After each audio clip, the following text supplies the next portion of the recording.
I'm Liz Fenwick. I have a DIY YouTube channel, Liz Fenwick DIY. As you can imagine, I've had my fair share of DIY fails. Each week, I will break down my DIY failures and the craziest fails that you send in. If you have a story you'd like us to share on a future podcast, email us at stories@lizfenwickdiy.com.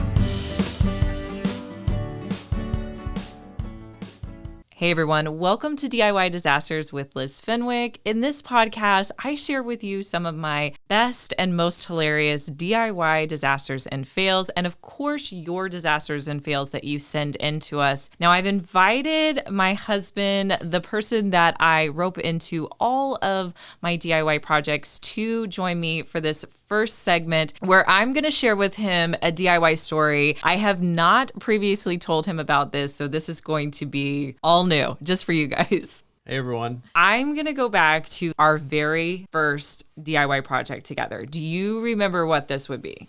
I feel like it would be some type of furniture maybe or something we would have done together. All right, so the project that I want to share with you is our very first DIY that we ever did together. When I first started teaching in Kansas City, I lived in like a really fun apartment with one of my girlfriends in this fun part of Kansas City. And it was in a fun complex. It was a lot of young professionals. It had a pool. It was really exciting because where I was living before was just not very exciting. Do you remember when I moved in there? I just thought this is the coolest place ever. I had my own room and I had a fun bathroom. So I wanted to just decorate this place up. I wanted it to be just like a really fun and funky room. So Chris and I went to the thrift store in the college town that we went to, and we were looking for furniture. We were looking for like a dresser and a nightstand, and I even think we bought a headboard. Yeah.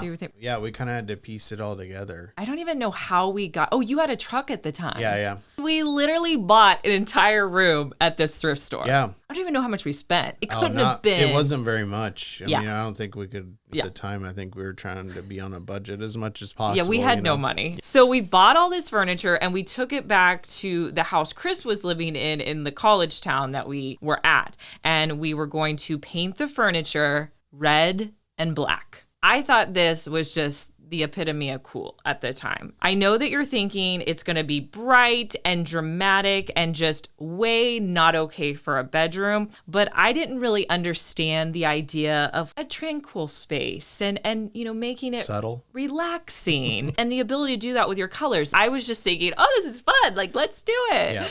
I was thinking like 2006, 2007 era. And I think at that time, in defense of myself, I feel like those colors were on trend. Yeah, I think dramatic colors were in use. Do you remember we went to Walmart to buy the paints? I do, yeah. And we didn't know what paint to get. Like, there was no chalk paint. No, none of that. I think we were kind of flying blind, we just bought a couple of gallons of paint, like whatever we could find. Whatever.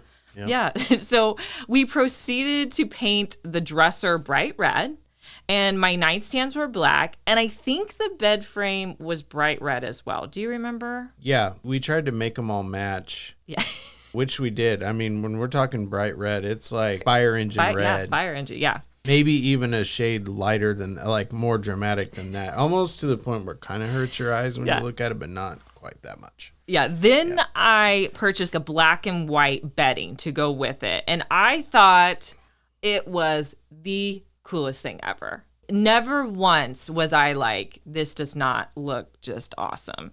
But I did love it at the time. It was not a tranquil space to live in. But I will say we had that furniture for a long time. And I look back on that experience as like a really fun time, me and you, because honestly, that was our first time ever really creating a DIY project together. Yeah, we got to learn a lot about each other in terms of roles in doing these projects together. Sometimes people are more of the hands-on person versus the planner, the what versus the how kind of person. And so that was interesting to learn that about each other, I think. And at the time for me, I felt you were willing to do all this projects with me and you brought all the furniture up to my apartment. So I just thought it was a really sweet thing. It was fun to do together and it kind of started us on this journey of DIYing, I felt like. Yeah, I think it introduced a really interesting common interest of ours that I don't think we realized at the time we both shared until that moment.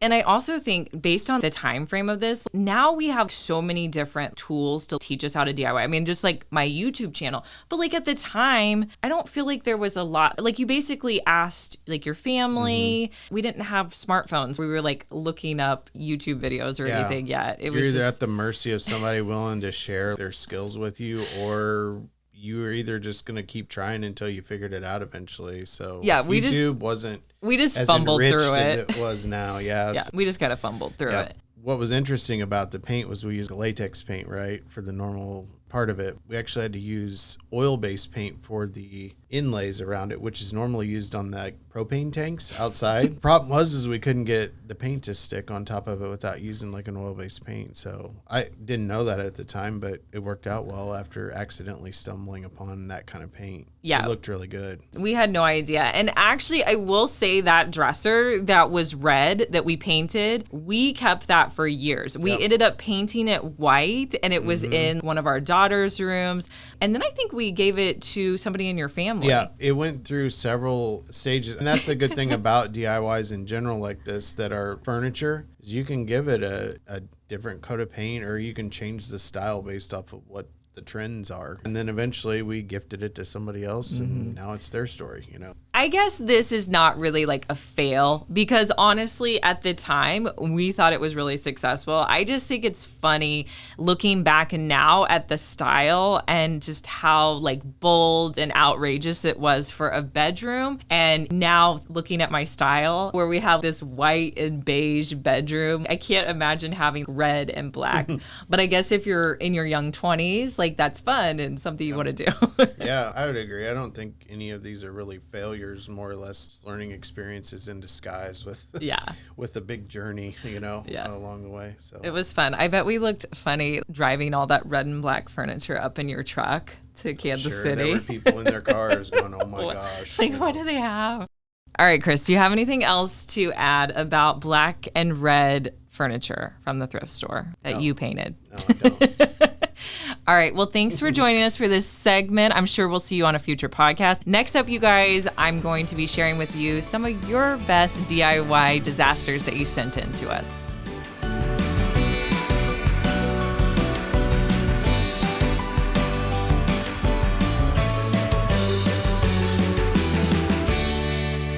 Our first story is from Sherry.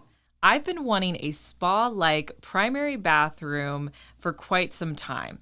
I was recently diagnosed with arthritis, so getting in and out of a tub and shower was getting more difficult. I needed something with a seat if possible. My husband, bless his heart, took action. I wanted something very clean and bright. I selected an all-white shower, vanity, and medicine cabinet mirror combo. We went with all chrome lighting, towel bars, and other accessories. We got a white and slate gray vinyl floor. The paint I purchased was a barely gray, almost white satin finish. This all sounds great, Sherry, so far. My husband worked feverishly for a few days and kept the door closed so I could not see the progress. This is cute. Finally, after 4 days, he said he wanted to go ahead and let me see what he had done. With anticipation of what my new relaxing retreat was going to look like, I closed my eyes and opened the door for a big surprise. He had decided that the paint I had chosen was not going to match the little bit of wood trim baseboard and door. He put a bright yellow paint on the walls of what was to be my peaceful Zen-like bathroom. I was so torn. While I was so appreciative of his hard work and thoughtfulness, I absolutely hated it. It looks like my grandma's bathroom I remember from the 1970s. I'm in such a hard place. I love what he did for me, but I am so disappointed by the wall color and how it does not match any of the rest of the fixtures, etc. I don't want to take away from his pride in this project.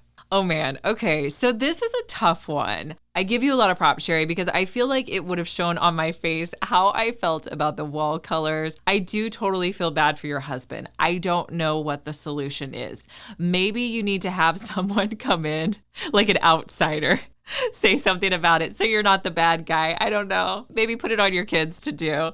Oh man, this is a hard one. I think you're doing the right thing, but at the same time, I really want you to have your peaceful bathroom. I would probably have someone else tell him. I think he needs to know. We're going to need an update on this story, Sherry. So let us know if you get that peaceful Zen bathroom. But your husband sounds really sweet, and I get it. You don't want to hurt his pride. Oh man, that's a hard one.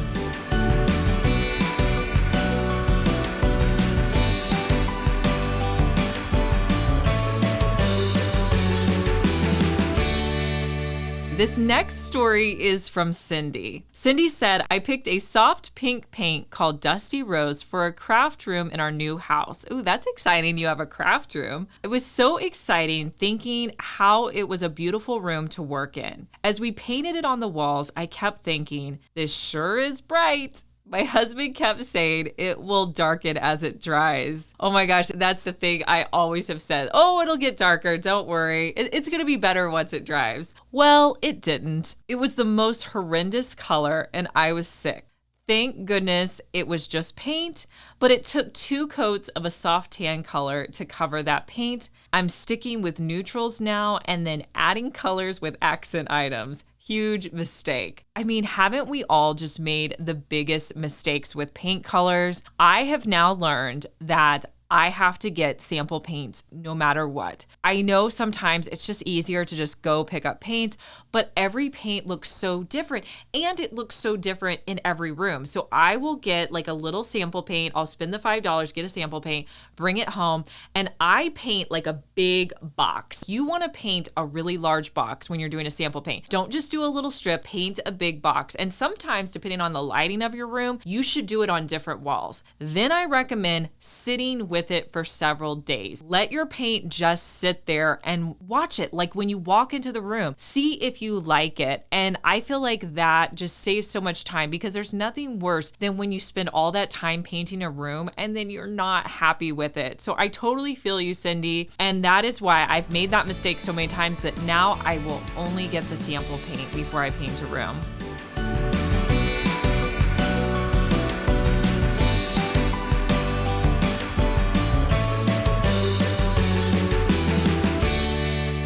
Our next story is from Kimberly. Okay, Liz, here's my story. And although it's funny now, at the time I considered selling my house rather than cleaning up the mess. Oh my gosh. Okay. I've been there before. Kimberly says, I was working on some Christmas decorations and had several paper plates filled with different colors of super fine glitter out on my craft table. I know where this is going. This can't be good. I was actually working on 2 projects at the same time. I'm not really fond of glitter, so I thought I'd do a couple of things since I had it out. That makes sense. I was making some glitter ornaments for the kids in my childcare. The kind where you use the plastic Dollar Tree ornaments. Okay, I know what she's doing. She's got the plastic Dollar Tree ornaments. And, I've made these before. So you pour in floor wax and then you pour in glitter to coat inside. I love making these. My kids love these. So you put in the floor wax, you put in the glitter, and then you kind of mix it all around. I use vinyl cut with my silhouette to put each of their names on the outside. These sound absolutely adorable. They came out great. The other project was making some Christmas cards. I was putting double-sided tape on cardstock and putting glitter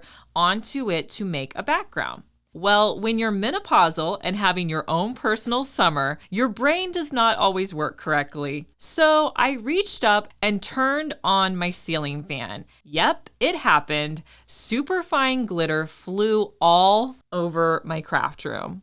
Did I mention that it's carpeted? I don't care how many times I vacuumed. Every time the sun came through the window, my carpet sparkled for months.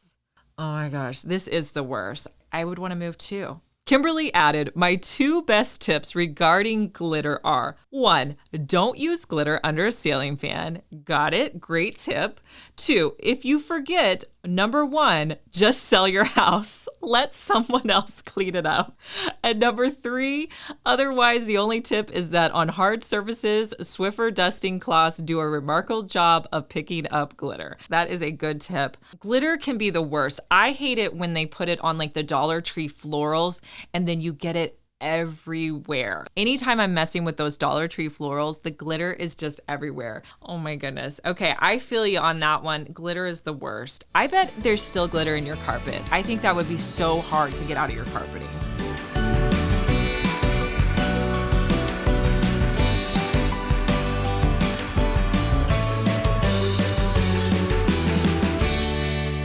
All right, our next story is from Kelly. She says, Dear Liz, several years ago during the Fixer Upper and Joanna Gaines craze, we remodeled our family room. We took it down to the studs and proceeded to clad the walls in tongue and groove 6-inch pine board about halfway up the walls horizontally, and then we stained them in espresso. Yes, everybody was loving the shiplap look. I had liked the look of the matte finish on the walls that Joanna was doing, so I decided to go with a gray flat paint on the walls above the wood panels and a creamy beige on the trim. Okay, so I'm picturing that gray on the walls, creamy beige trim. Well, let me just say this. I will never use flat paint again. The walls show everything. Even just a quick swipe of your hand and you can see the imprints. Worst of all is that there is no way to wipe them down without that showing as well. I plan to go over them this fall with a semi-gloss paint. Lesson learned, as we have only ever used paint in semi-gloss or satin in our home up until then, and now I know why. They are easy to maintain, and if you buy good paint with a primer included with the paint, it will last for years. I agree, Kelly. Flat paint can definitely be hard to clean, and I usually will use semi-gloss as well. I was at Home Depot the other day and I was looking at the paint finishes while I was waiting for them to mix up my paint, and I noticed that there is a new finish in between flat and semi-gloss called matte, and they recommended that for bedrooms. So I'm actually going to try out that matte finish for some of my upcoming paints, and I'm hoping that that will be a little bit easier to clean. So maybe consider that if you like that more matte finish. I don't necessarily like the sheen on semi-gloss, but like Kelly said, they are easier to clean. I just don't understand why kids have to touch the walls. My kids are all like 5 fingerprints on the walls at all times. It just drives me crazy. All right, so the theme of this episode was definitely surrounding paint. So I wanted to give you guys some tips for colors that I thought would work well in each of the rooms of your house. We're going to go through each room and kind of talk about them. First, let's talk about your primary bedroom. In your bedroom, you really want to consider colors that are going to be tranquil and relaxing. Think neutrals. You want to go with whites, ivories, and creams. These colors are going to be restful. I know that they're kind of boring. So if you want something that has a little bit more color, you can up it and try like a beige. Another option would be like a muted blue, or consider just putting like one color on your accent wall behind your bed. You could even go something darker, like a darker green, or like even more in like that black or gray family if you like more of those colors. But keep it as neutral as possible, just because it's not going to be restful if you do a lot of loud colors in your bedroom. Now, kitchens, I know this is controversial, but for me, kitchens are white. I think white just works the best in your kitchen. If you want to add some color in, you could consider doing it in your cabinetry if you have painted cabinets, or maybe your island could be a color as well. Let's talk about the colors for your living room. I definitely think pops of color in your living room are going to add in nice contrast. So maybe you have a fireplace or a focal wall where your TV is. Consider doing like a dark blue, a dark green, even close to like a blackish color as an accent wall on just one of your walls. And then on your other walls, you can do like a soft gray, a white, or beige. Especially if your room is open concept, you really want to consider keeping it as neutral as possible so things transition well from room to room. Any room in your house that doesn't have a window or has really poor lighting, you want to stick to lighter colors in those rooms, just because darker colors are going to make it look less light, or you're just going to need to add more light to those rooms. All right, now kids' room. We have a tendency in kids' rooms to really want to paint those vibrant colors like pinks and blues and purples and greens, and we let our kids pick out the colors, and then they just are a little bit too much. Now, while you don't have to stick to neutral families, I think a lot of times when we put these vibrant colors on, they're just way too much. They're too overwhelming. So my suggestion for kids' room would be to take that color that you want and just mute it down a little bit. So let's say you want a pink color. Go down the color scale and make it more of a pastel color, or something that has like more white in it. Another option would be to paint all of your walls in a white and give yourself like color pop. In my daughter Annabelle's room, she has white walls, but then we have an accent wall that's like a really kind of deep mauve pink. So that's another way to really not make all 4 walls super colorful. You really just want to either mute it down or give yourself an accent wall. Bathrooms, they also look great in whites, grays, creams. Light blue is traditional for a popular bathroom color. I've even heard that they've said bathrooms that are painted light blue actually sell for more than bathrooms that aren't painted light blue. So I don't know if that still holds up today. Another thing to consider, I talked about this a little bit, is that nowadays a lot of our homes are open concepts. So for me, I like to have a color palette that works across my whole home in the open space areas. So on my lower level, I stick with whites, creams, greens, and blues because you can see my living room in my kitchen. So you want to make sure that all of your home is really kind of working well together. I wouldn't do my kitchens in like reds and yellows and then go and do blues and greens in my living room because those colors just don't translate well. Now, where you will see breakup in my colors is in my upstairs because those are closed off rooms. So that's where you can be a little bit more experimental with your colors in those rooms that are closed off because they don't have to transition into one room to the next. I want to thank you guys for joining us today. I hope you consider subscribing so you can get notified anytime we post a new episode. I want to thank Chris for joining us today and my content manager, Delaney, and we'll talk to you guys in our next episode. Bye. If you have a story you'd like us to share on a future podcast, email us at stories@lizfenwickdiy.com.